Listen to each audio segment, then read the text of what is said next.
Now, first off, you picked up a reading guide on the way in dealing with acids and bases. Quite frankly, my hope is just going over these first few slides of notes will eliminate you even needing to do that reading guide, but if you want to do it, feel free to do so. On that reading guide, I also crossed off the bottom two questions dealing with what's called Lewis acids and bases. As a topic that's no longer required according to the College Board, so just this past summer, they made that change. I would actually suggest not even really writing down anything on this slide. This is what I went over in Chem 1. So this is just a reminder. In Chem 1, we talked about general properties of acids, that they're often found in foods. Have you ever heard the term battery acid? Well, they conduct electricity. I know in Chem 1, Vogts is back there setting up for a single displacement lab where they'd add like zinc metal to hydrochloric acid. It would create bubbles of hydrogen gas. So reacts with metals to make hydrogen gas. Typically, but not always, acids are found as either a liquid or in the gaseous state. I mean, there are some acids that you can find dried up as well as a solid, but usually that's the case. I remember in Chem 1 we specifically talked about acids reacting with carbonates. So normally an acid-base reaction creates water and an ionic compound, a salt. But if that base is a carbonate, it also creates carbon dioxide bubbles. So we talk about limestone and how acid can deteriorate limestone. My very last bullet point. Again, we are going to get a fair amount into the pH scale in this first day or two. And actually there's a brief reading that I'm going to suggest that you look at dealing with pH and temperature. It's an application of Le Chatelier's principle. Typically, however, pH is below 7 represent things that are acids.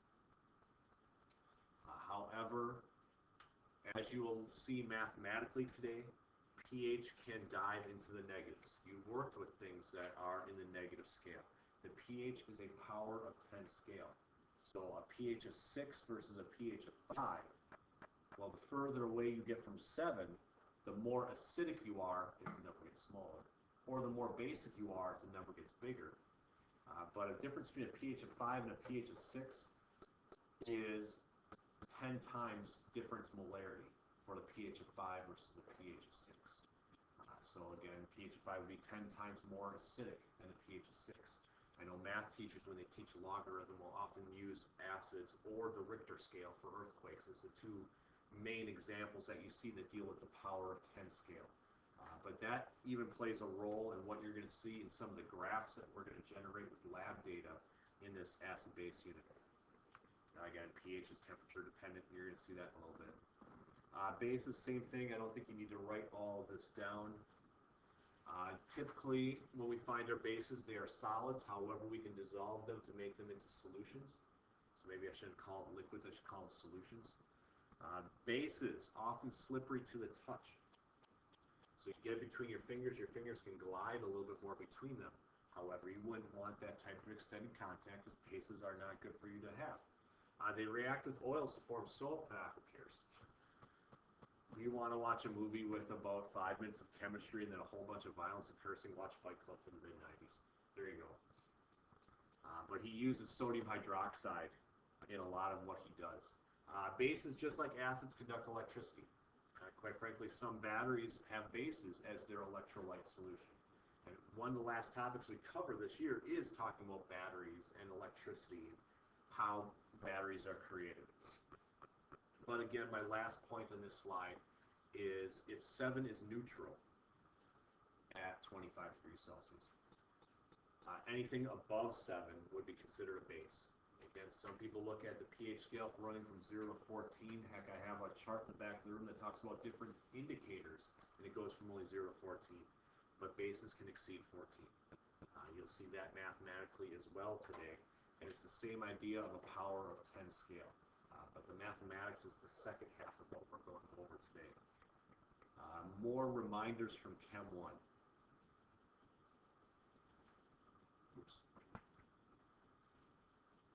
Is that when an acid and a base combine, if they are in the right molar ratio, they would neutralize one another. I mean, obviously, if they're not the right molar ratio, it's almost a little bit more limiting reagent-esque. So again, simplest acid-base reaction I have is the third bullet point. That's hydrochloric acid plus sodium hydroxide. And far and away the simplest acid-base reaction that there is. We will definitely do titrations, and that will be like our first titration before we do more complicated ones. Again, my last two bullet points, recall from Chem 1, when an acid and a base combine, you create water and some sort of ionic compound.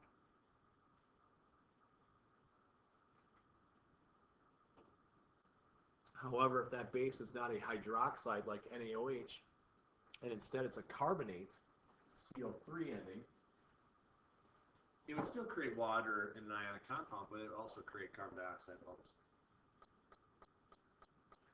That's the way you can tell if your precipitate or if your ions in solution for the Chem 1 project were carbonate versus sulfate versus phosphate. You create a precipitate, you add acid, see if it bubbled or not. You added acid and it bubbled, it was carbonate. One of them would dissolve, and then one of them wouldn't dissolve in acid.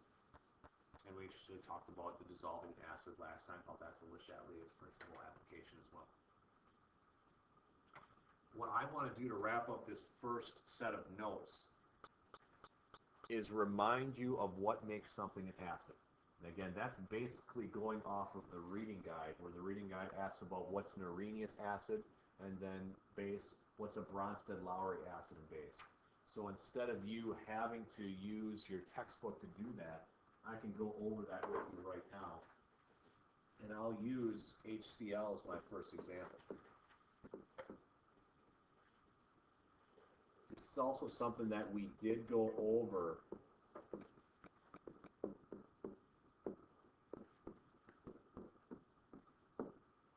in Chem 1.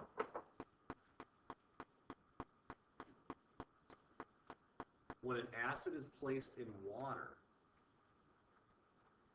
even though HCl is covalently bonded, especially what's called strong acids, which we will go over maybe late next week, strong acids will actually break apart to a certain extent. Strong acids all the way, weak acids just a little bit. But what happens then if this breaks apart? The H attaches to H2O. Remember, in water, you have two hydrogens and you have two pairs of electrons, making it bent 104.5, sp3 hybridized. That pair of electrons can be, partial negative end of oxygen. It can bond to that hydrogen to create H3O+. So the Arrhenius definition of an acid is anything that dissolves in water makes the hydronium ion. That's what this is called right here, is hydronium.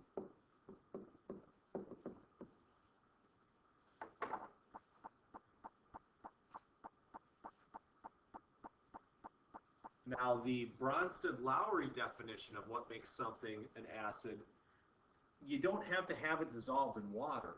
What's important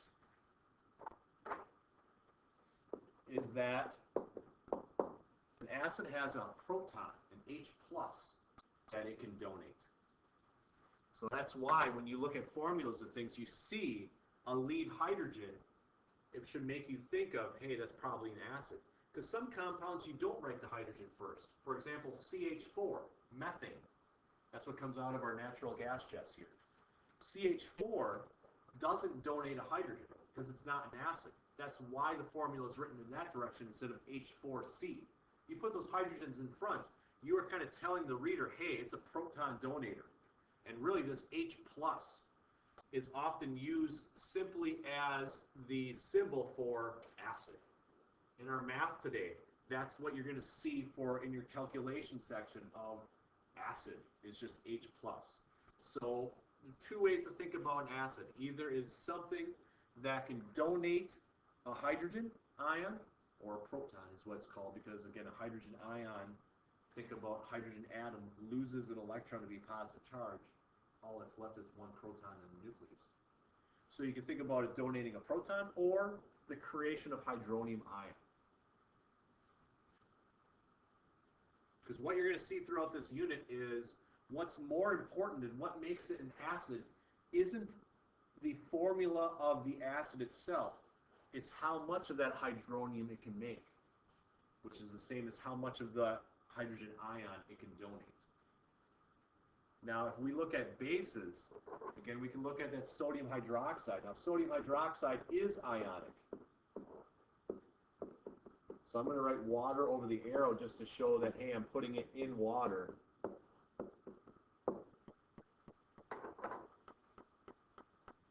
But again, the key to a base, and some mechanisms are a little bit trickier if I start getting into the carbonate ones, but I could do that another time if you wanted, is the creation of hydroxide. So just like acids have a definition of, hey, you create hydronium when added to water, bases create hydroxide when added to water. So that would be the Arrhenius definition. And on that reading guide, the Bronsted-Lowry definition is dealing with the fact that bases, since they have an OH minus, are really good at accepting an H plus.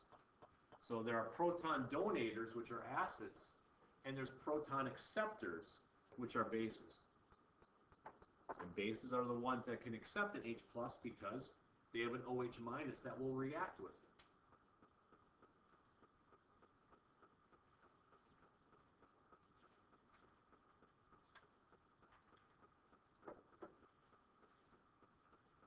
The only thing on that reading guide that I did not cover, to kind of wrap things up here,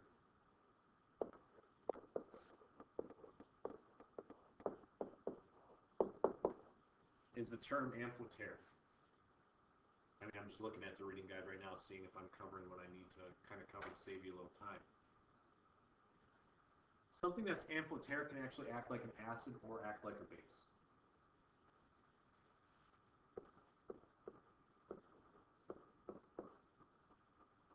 Take, for example, this guy. Starts with the lead hydrogen, so it could donate a proton. But it has a hydroxide at the end. It could accept a proton. Water can act either as an acid or a base depending upon what it's around. If it's around an acid, something that's more acidic than it, then it's going to act kind of like a base. If it's around a base, it's going to act kind of like an acid. Again, water is just one example. There's a lot of other things out there as well. And quite frankly, it depends on what other thing it's around.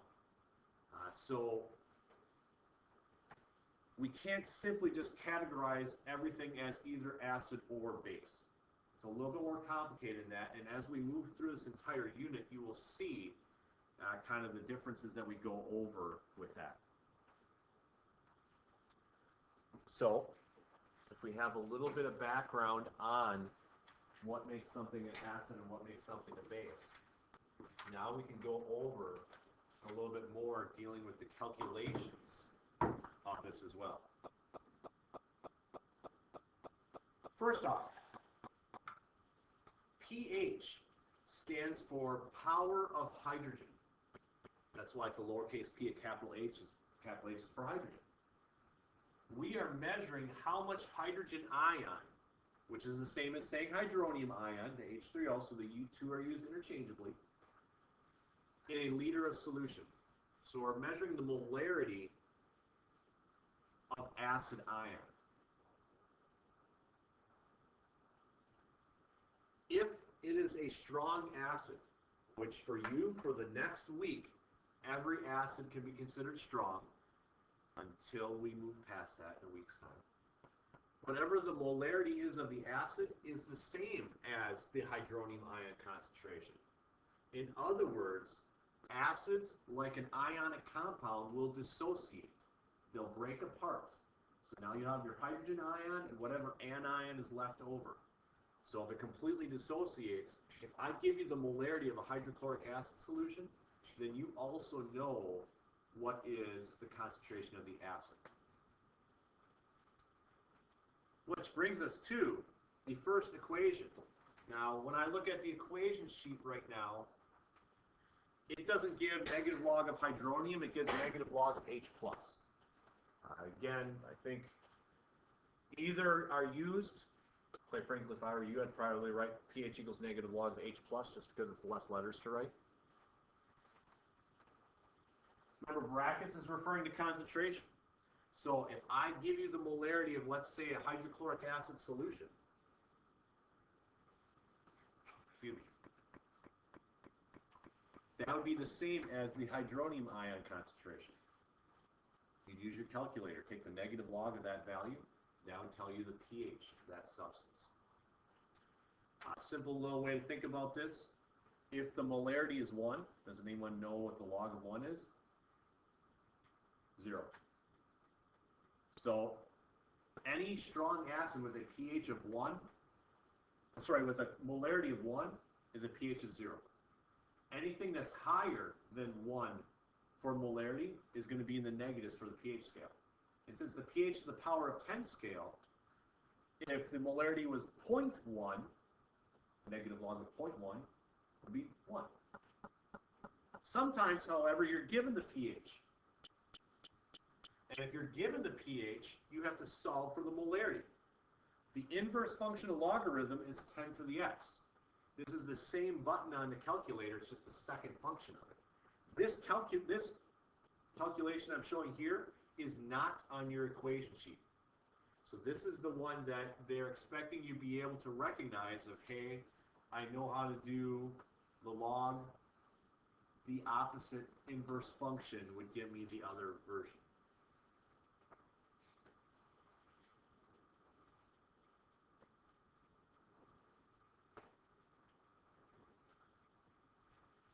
And all I have left on the bottom of this page is an example. Again, 0.1 molar HCl.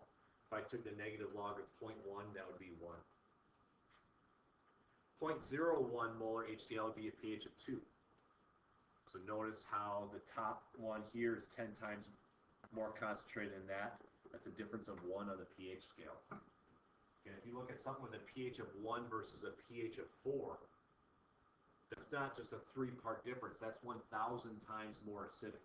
So once you get closer to whole numbers for your molarity, those acids are really, really potent.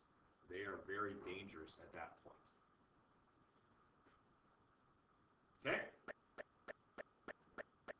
Bases. Bases are not about hydronium, they are about hydroxide.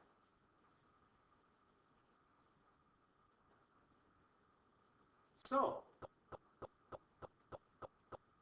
something you may not have heard before today is the POH scale, power of hydroxide. This equation, since I have it in bold, is my way of saying it is on the equation sheet. This equation, you take the molarity of your base, take the negative log of it, gives you the POH. And just like before, I could do the inverse function, so it's the same sort of thing. But there's a reason why you've never heard of POH before, possibly. It's because you never report the POH of a base. Again, pH, power of hydrogen, it makes sense that we use it for acids, but we still report pH for bases. So there must be a way that we can connect the two. And that's through this equation in bold right here that you would be given on your equation sheet. pH plus POH equals 14.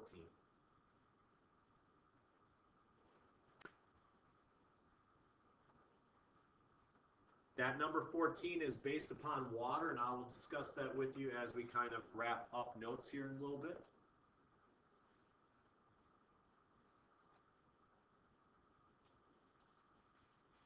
But an example, if I had 0.1 molar NaOH, just like in the previous slide when I had 0.1 molar HCl, you take the negative log of 0.1, it gets you 1. So with a POH of 1, the pH of that base must be 13.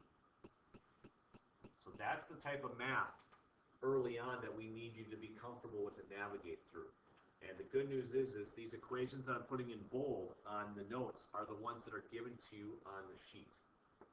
The ones that aren't are ones that hopefully you'll be able to recognize to do the inverse function of, and people who set up calculator buttons have it so it's the same button.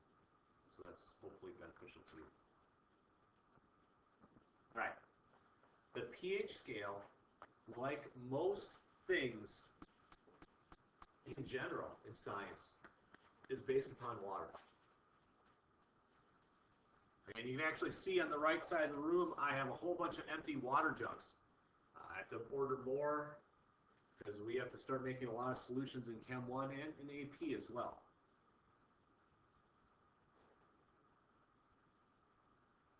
Water, when it's sitting in that jug, even if it's distilled water in that jug, isn't pure H2O. And it's based upon this equilibrium equation I'm showing right now. At any given moment, two water molecules could collide.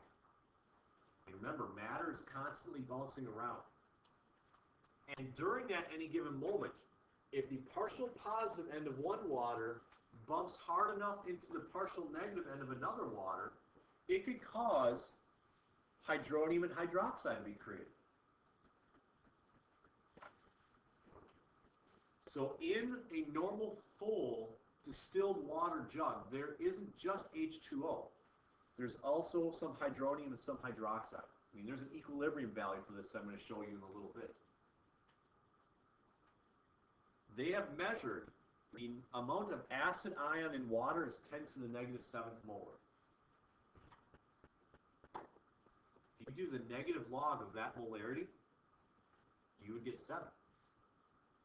That's why the pH scale is a power of 7 scale. I'm sorry, 7 is neutral. It's a power of 10 scale. Think about water and why it's neutral isn't because it doesn't have acid and base ions, because quite frankly, anything dissolved in water will have acid and base ions. It's the ratio of the two that determines whether you're acidic or basic. So acids have more acid ions than the base. Bases have more base ions than the acid. Neutral things, like water, have an equal concentration of the two. So again, it has a pH and a pOH of 7. That's where 7 is the middle on that pH scale.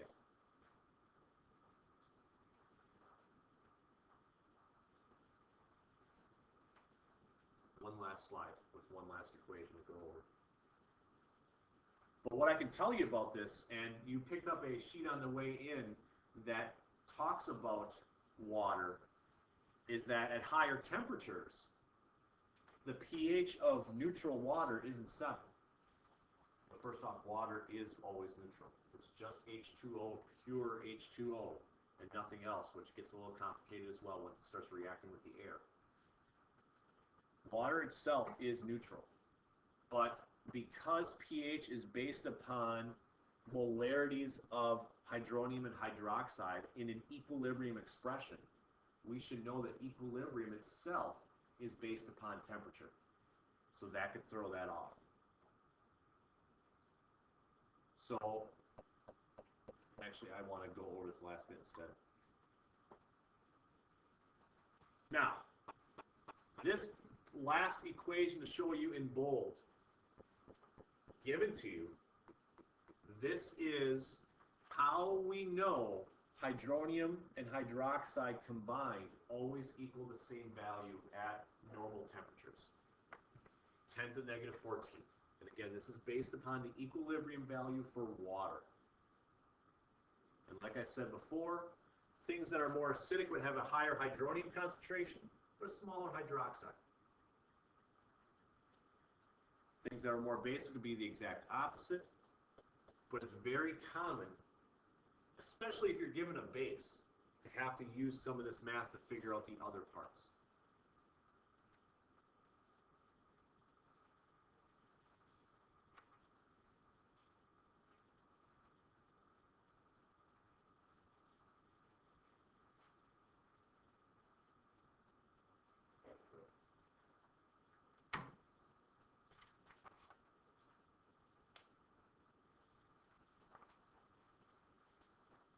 again, I am going to let you on your own look at this handout if you wanted to.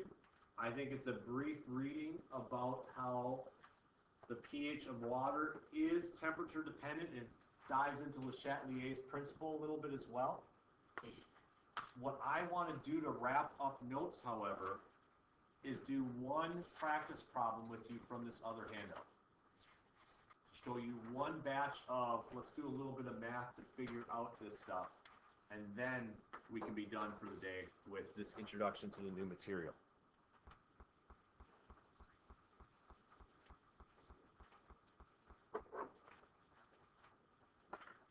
So, letter A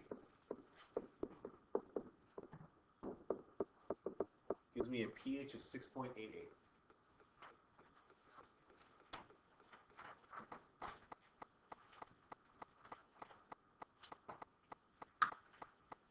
If I wanted to solve for all the other possible variables, pOH, hydronium concentration,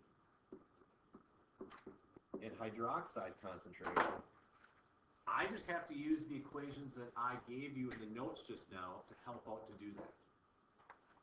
First off, to go from pH to pOH, I would use the equation pH plus pOH equals 14.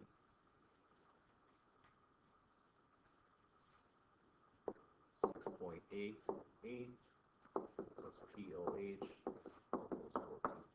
Now, keep in mind that 14 that I wrote on the far right-hand side could have point zeros that go on forever.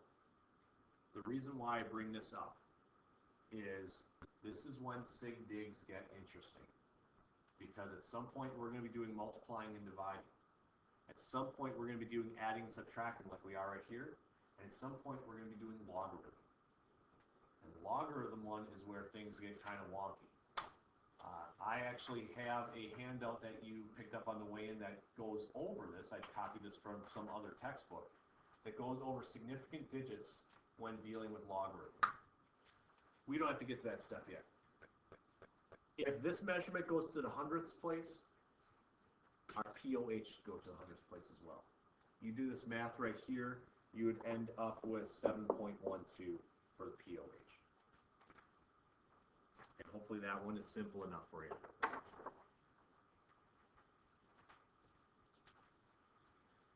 Now, to solve for the hydronium concentration, what I would probably do is take the pH. Because remember, pH equals a negative log of my acid concentration. The inverse function of that is 10 to the negative pH.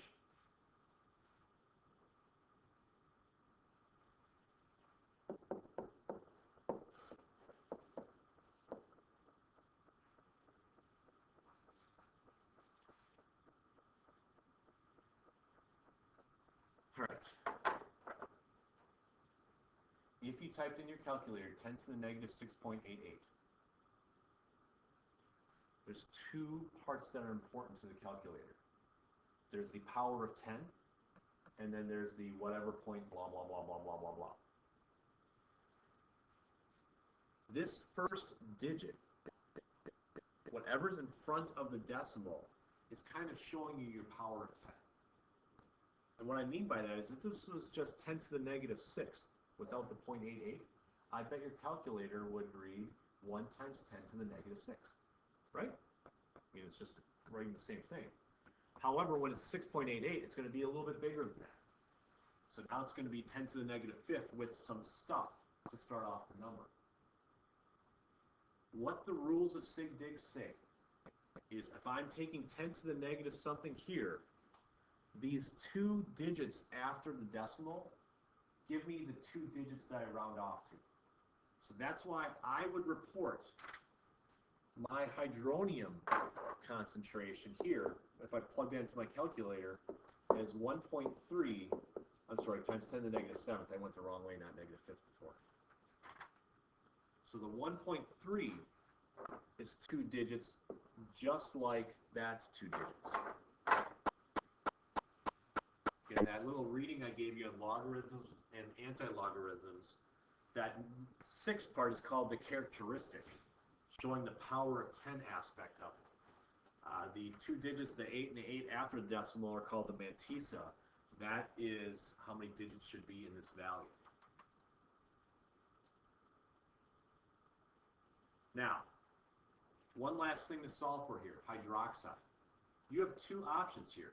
You could do the exact same thing with POH and hydroxide. Or what you could do is hydronium times hydroxide equals 10 to the negative 14th. And I know my acid concentration is 1.3 times 10 to the negative 7th. Hydroxide, 1 times 10 to the negative 14th. Because now you're doing multiplication and division, which say the same number of digits. Hey, there's 2 digits in this guy. I should have 2 digits in my answer. And that gets me 7.6 times 10 to the negative 8th.